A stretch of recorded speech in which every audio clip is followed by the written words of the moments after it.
Assalamualaikum warahmatullahi wabarakatuh.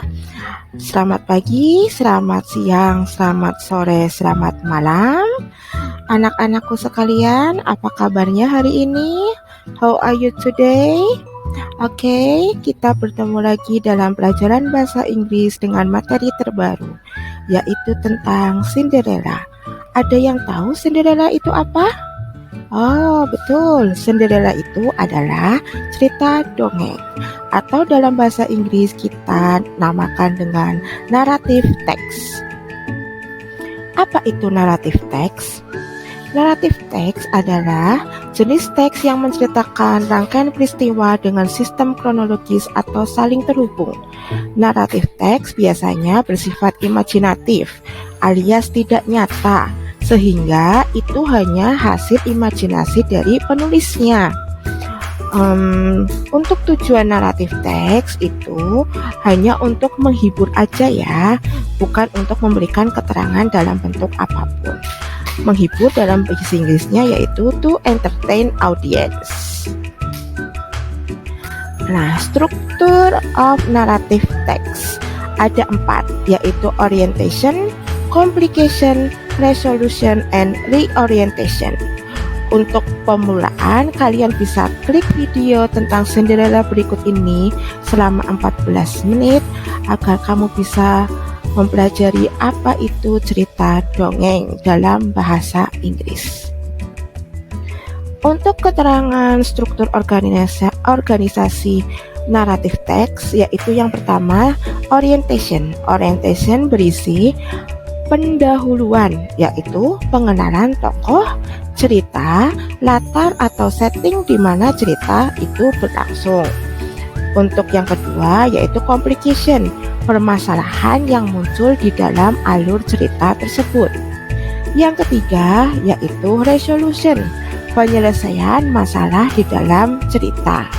Dan yang terakhir adalah reorientation, nilai moral yang terkandung dalam cerita. Jadi dalam cerita dongeng itu pasti ada nilai moral yang bisa kita petik. Bisa itu tentang perilaku yang harus kita pelajari dari tokoh tersebut, atau sebuah cerita yang harus kita gunakan dalam kehidupan sehari-hari. Untuk unsur kebahasaan teks naratif itu ada 4 ya anak-anak. Yang pertama, kita bisa menggunakan simple past tense, yaitu keterangan waktu lampau. Ada yang ingat simple past tense itu apa? Ya betul, untuk to be-nya kita menggunakan was atau were. Ya, they, we, I, you pakainya were, dan he, she, it pakainya was. Lalu penggunaan kata kerja kedua yaitu kata kerja yang ditambahkan ad atau ed untuk yang beraturan, atau yang tidak beraturan itu berubah ataupun tetap. Nah, yang kedua menggunakan adverb of time, keterangan waktu bentuk lampau. Contohnya once upon a time, one day, one sunny afternoon, dan lain sebagainya. Yang ketiga sebelum terakhir ya, menggunakan direct speech atau ungkapan langsung, yaitu percakapan langsung dari tokoh ke tokoh, biasanya ditandai dengan tanda kutip, sehingga mempertegas alur cerita antar tokoh yang ada di dalam cerita. Yang terakhir menggunakan spesifik karakter atau tokoh khusus. Biasanya tokohnya terdiri menjadi 2, bisa antagonis, ada protagonis. Antagonis itu biasanya yang jahat-jahat ya, yang kalau protagonis itu tokoh yang baik-baik. Nah, selanjutnya ini Bu Guru sisipkan 1 jam video dari YouTube tentang film naratif teks, yaitu tentang Cinderella. Tugas kamu nanti di rumah setelah melihat materi ini, kalian mendengarkan cerita tersebut, lalu tuliskan struktur organisasi dari cerita naratif teks tentang Cinderella berdasarkan video berikut ini. Oke, jangan lupa ditulis di kertas atau buku tulis masing-masing. Kasih nama dan besok dikumpulkan ya. Nah, untuk cerita yang lebih singkat, Bu Guru juga sudah tuliskan. Di sini ada beberapa paragraf. Ada berapa paragraf?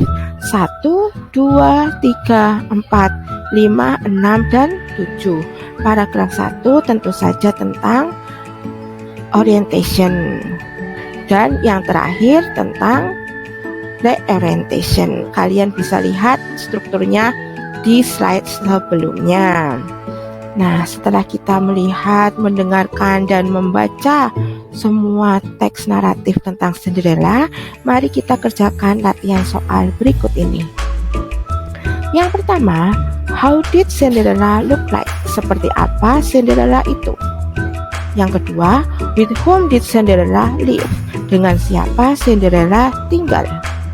Yang ketiga, who fell in love with Cinderella? Dengan siapa Cinderella jatuh cinta? Dan yang terakhir, in your opinion, is the story happy ending or sad ending? Menurut pendapat kamu, cerita Cinderella itu berakhir bahagia atau sedih ya? Kalian bisa lihat, dengar, dan melihat di video-video sebelumnya. Nah, untuk tugas selanjutnya adalah menjodohkan di kolom A dan di kolom B. Kalian bisa menggunakan kamus untuk mengerjakan soal-soal berikut ini. Oke, setelah kita mengerjakan tugas, kita masuk ke ulangan ya. Ulangannya Bu Guru hanya meminta 10 soal untuk dijawab. 5 soal pertama adalah pilihan ganda. Yang pertama, teksnya tentang The Rats and the Elephant. Silakan kamu baca baik-baik. Dan soalnya ada 1, 2, 3, 4, dan 5. Teks selanjutnya tentang Sura and Baya, yaitu cerita dongeng tentang terjadinya kota Surabaya. Soalnya dalam bentuk isai, 5 soal. Nah, slide tersebut tadi kalian bisa juga lihat di Google Slide yang Ibu sudah cantumkan linknya. Silakan dikerjakan tugas-tugas dan ulangannya. Besok kita ketemu di materi dan tugas-tugas atau ulangan-ulangan yang lebih menarik lagi. Terima kasih. Wassalamualaikum warahmatullahi wabarakatuh.